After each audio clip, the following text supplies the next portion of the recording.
Peace. Peace. Peace. Missiles.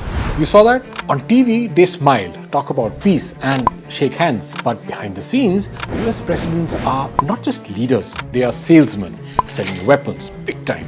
I'm really rich. I'll show you that in a second. Around the world in 180 seconds. In July this year, NATO, that's the military alliance of the US and Europe, decided to spend more money on defense, 5% of their economies by 2035.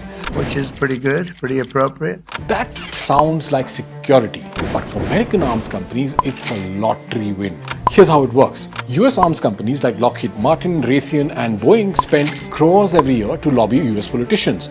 They donate to election campaigns. In return, those politicians approve wars, weapons deals and huge defense budgets. Why do even peaceful leaders support this?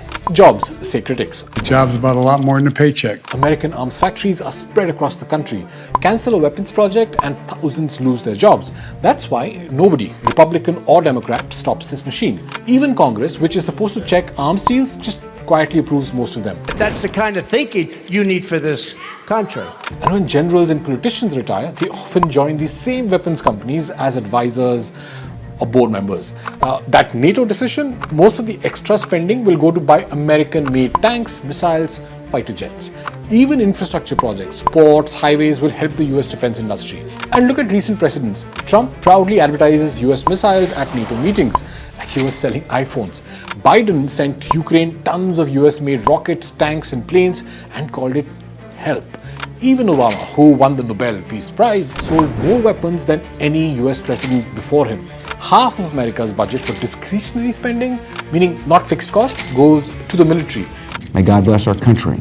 Every gun or missile they send abroad creates jobs at home for them. But all this comes at a cost. Public money that could go to schools, healthcare or climate action gets swallowed up by the defense industry. And all this spending also makes rival countries, think Russia, China, they end up spending more on weapons as well. So here's the question. Is America really protecting democracy or running a business?